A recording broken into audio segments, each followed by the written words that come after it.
so from our mount series of attacks, let's go over a little bit on how to just stay on top. Ideally, I'm never going to be sitting up in a mount like this, at least not for a prolonged time, because my balance is very off from here. There's a lot of space that he can utilize to, believe it or not, get me out.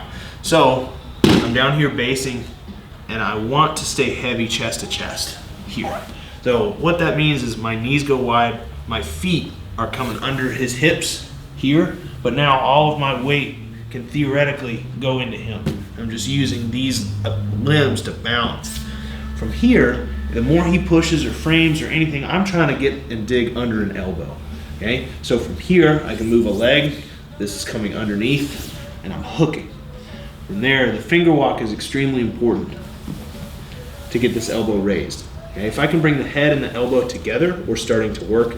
I like to use this modified butterfly grip just in the beginning to keep all this together. So Ray tries to bridge and move from here. It's very hard to do this with one arm and two legs. You need to have both here to frame, because now it's like my weight's even heavier on him. So from there, let's say I don't have this.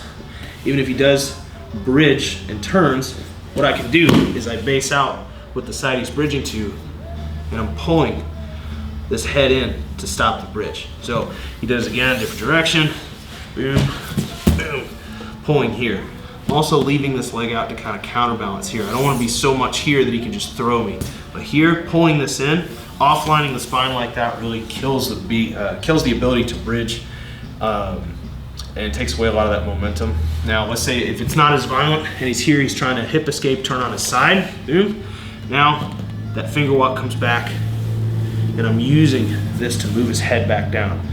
It's not mean, because I'm not doing it fast, I'm not punching him in the head, but what I'm doing is I'm literally just moving his head out of alignment to where it's forcing the rest of his body to follow here. And he can choose at any point to go back down, all right? So with using those, either head and elbow together, or if they bridge before you can get to that point, you use the base and pull, or the cross face to keep your opponent flat on the back, or just you on top. The longer you stay there, the better your chances are for submissions and mount, because it is a bit of a war of attrition. You're trying to wear him down and make him make mistakes in this position.